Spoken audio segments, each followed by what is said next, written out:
नमस्कार, मैं हूं संजीव शर्मा और आप देख रहे हैं नेशन नाउ समाचार। यूपी में क्या चल रहा है, कौन सी खबरें आपको जाननी चाहिए। आइए आपको सीधे लिए चलते हैं उत्तर प्रदेश की 10 सबसे बड़ी और अहम खबरों की ओर, जो आज के दिन पर हावी रही। ये हैं वो 10 बड़ी सुर्खियां जिनसे आपको रहना है अपडेट।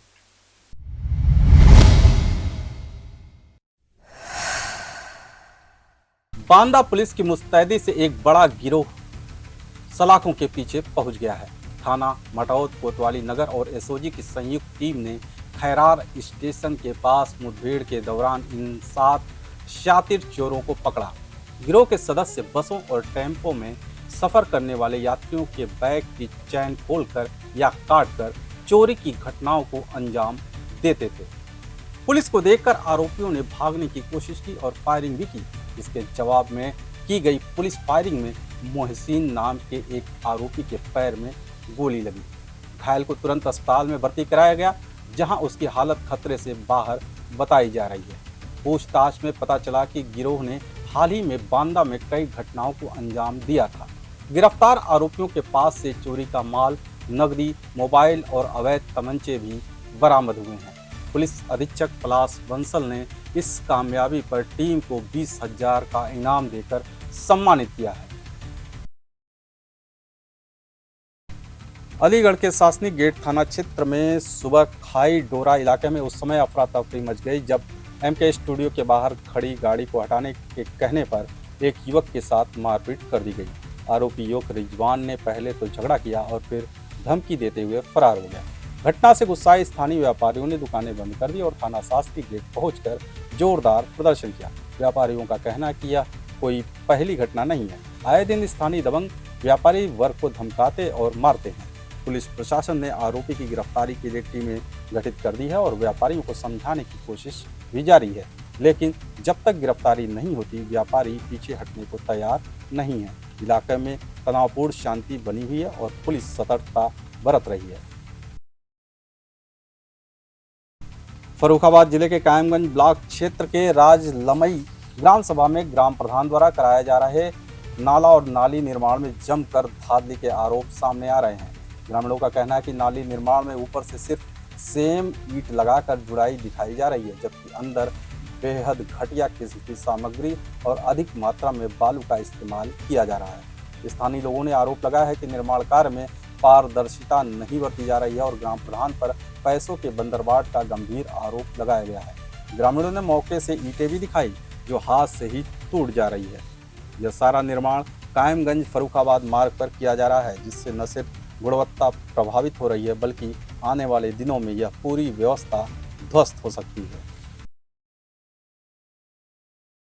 एटा के जलेसर तहसील क्षेत्र के नगला गड़रिया गांव के लोग सड़क पर गंदा जमा पानी से परेशान हैं। गांव के लोग संपूर्ण समाधान दिवस में अपनी शिकायत लेकर पहुंचे और बताया कि पोखर पर अवैध कब्जा कर लिया गया है। इस कब्जे की वजह से पोखर में पानी नहीं पहुंच पाता और सारा पानी रोड पर भर जाता है। ग्रामीणों ने बताया कि इस पानी में होकर गांव के बच्चे रोज स्कूल जाते हैं, जिससे उनके बीमार पड़ने की खतरा बना हुआ है। इतना ही नहीं, गांव में होने वाली शादी विवाह जैसी सामाजिक गतिविधियों में भी लोग आने से कतराते हैं। ग्रामीणों ने प्रशासन से मांग की है कि पोखर पर किए गए अवैध अतिक्रमण को तुरंत हटाया जाए और जल निकासी की व्यवस्था दुरुस्त की जाए ताकि गांव के लोग राहत की सांस ले सकें। हमीरपुर जिले में एक दिल दहला देने वाला हादसा उस समय हुआ जब सुमेरपुर थाना क्षेत्र के चंदौखी गांव के पास तेज रफ्तार बाइक एक ऑटो से जा टकराई। भिड़ंत इतनी तेज थी कि बाइक सवार युवक बुरी तरह घायल हो गया और मौके पर ही बेहोश हो गया। हादसे की सूचना पर ट्रैफिक सीओ शाहरुख खान तत्काल मौके पर पहुंचे और घायल को अपनी गाड़ी में डालकर खुद जिला अस्पताल ले गए। उन्होंने डॉक्टरों को भी तत्काल इलाज शुरू करने के निर्देश दिए। सीओ की इस संवेदनशीलता और तत्परता की जनपद भर में सराहना हो रही है। स्थानीय लोगों का कहना है कि अक्सर हादसों के बाद पुलिस देर से पहुंचती है, लेकिन इस बार प्रशासनिक सक्रियता ने एक जीवन बचा लिया।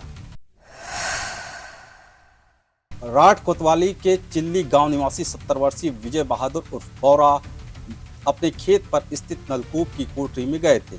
वह मूक बधिर थे और वर्षों से खेती करके जीवन यापन कर रहे थे। अचानक गांव के ही वीरेंद्र जब फावड़ा मांगने कोठरी पर पहुंचे तो उन्होंने देखा कि विजय बहादुर खून से लथपथ हालत में चारपाई पर पड़े हैं। और पास में ही खून सना फावड़ा रखा है। उन्होंने तुरंत परिजनों को सूचना दी, लेकिन तब तक वृद्ध किसान की मौत हो चुकी थी। हत्या की खबर फैलते ही गांव में कोहराम मच गया। गुस्साए ग्रामीणों ने शव को उठाने से इनकार कर दिया और मौके पर पहुंचकर बुंदेलखंड एक्सप्रेसवे पर जाम लगा दिया। लोग उच्च स्तरीय जांच और त्वरित कार्रवाई की मांग पर अड़े रहे। पुलिस ने काफी देर तक समझाने का प्रयास किया, लेकिन जब लोग नहीं माने तो पुलिस ने लाठियां पटक कर लोगों को हटाया। करीब 1.5 घंटे बाद जाम खुल सका और यातायात सामान्य हुआ। पुलिस मामले की गंभीरता से जांच में जुटी है, लेकिन अभी तक हत्यारे का कोई सुराग नहीं लग पाया है।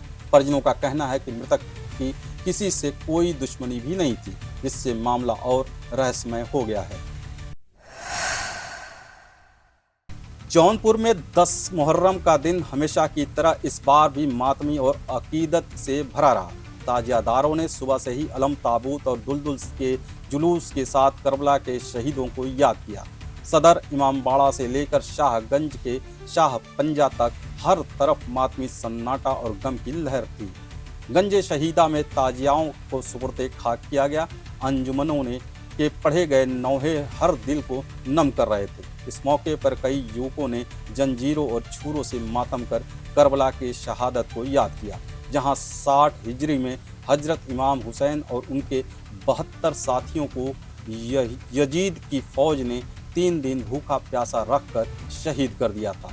करबला की यही कहानी आज भी हर साल मुहर्रम में आंसुओं के साए में दोहराई जाती है और जौनपुर इसकी सबसे बड़ी मिसाल बनकर सामने आता है। कानपुर देहात के मोहम्मदपुर गांव में मुहर्रम का पर्व इस बार भी शांति और एकजुटता के संदेश के साथ संपन्न हुआ। हजरत इमाम हुसैन की शहादत की याद में निकाला गया ताजिया जुलूस गांव की मस्जिद से होकर पारंपरिक मार्गों से गुजरा।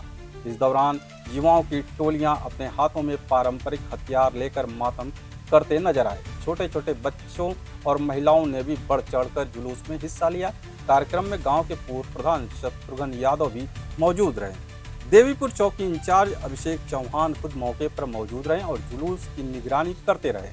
उनके नेतृत्व में पूरे कार्यक्रम को शांतिपूर्ण ढंग से संपन्न कराया गया। प्रशासन और आमजन के सहयोग से यह आयोजन आपसी भाईचारे की मिसाल बन गया। कासगंज जिले के लुठैया गांव का यह सरकारी स्कूल अपनी बदहाली की मार झेल रहा है। स्कूल में बच्चों के लिए मिड डे मील न तो मेनू के अनुसार दिया जा रहा है और न ही पोषण का ध्यान रखा जा रहा है। स्कूल के बाहर योजना से जुड़ा कोई बोर्ड तक नहीं लगा है। स्कूल में पीने के पानी की कोई व्यवस्था नहीं है। हैंडपंप ही एकमात्र सहारा है। लेकिन हैरानी की बात यह है कि उसी हैंडपंप के ऊपर से कटे हुए बिजली के तार लटक रहे हैं। बच्चे जान जोखिम में डालकर पानी पीने को मजबूर हैं। विद्यालय के शौचालय पे ताला पड़ा है। साफ सफाई नाम की कोई चीज़ नहीं है। स्कूल के स्टाफ में हताशा है और अभिभावकों में आक्रोश। बच्चों ने खुद स्कूल के प्रधानाध्यापक संजीव गोस्वामी पर अभद्र भाषा बोलने और श्रम करवाने के आरोप लगाए हैं। विद्यालय प्रबंध समिति के अध्यक्ष ओम पाल सिंह ने खुलकर आरोप लगाया है कि वर्षों से प्रधानाध्यापक ने फंड के नाम पर पैसा लिया, लेकिन कभी स्कूल में विकास कार्य नहीं कराया। कानपुर देहात के अमरौदा निवासी सर्राफा व्यापारी सोमनाथ गुप्ता जब पुखराया से अपने घर लौट रहे थे, तभी अमरौदा मोड़ के पास बाइक सवार बदमाशों ने उन पर मिर्च पाउडर फेंक दिया और बैग लूटकर फरार हो गए। इस दुस्साहसिक वारदात के बाद पुलिस अधीक्षक अरविंद मिश्रा ने इसे चैलेंजिंग केस घोषित करते हुए बदमाशों की गिरफ्तारी के लिए विशेष टीम गठित कर दी। मुखबिर से सूचना मिली कि लूट में शामिल बदमाश अमरौदा के पास देखे गए हैं। सूचना मिलते ही पुलिस ने घेराबंदी की, लेकिन बदमाशों ने जवाब में फायरिंग शुरू कर दी। पुलिस ने भी जवाबी फायरिंग की, जिसमें दोनों बदमाश हर्षित गौतम और योगेश गुप्ता के पैरों में गोली लगी। उसे मौके से ही गिरफ्तार कर लिया गया। इस मुठभेड़ में भोगनीपुर का एक सिपाही भी घायल हुआ है, जिसे और दोनों बदमाशों को इलाज के लिए पुखराया CSC ले जाया गया। पुलिस ने मौके से एक्टिवा स्कूटर, 2 तमंचे, कारतूस, नकदी और लूटी गई ज्वेलरी बरामद की है।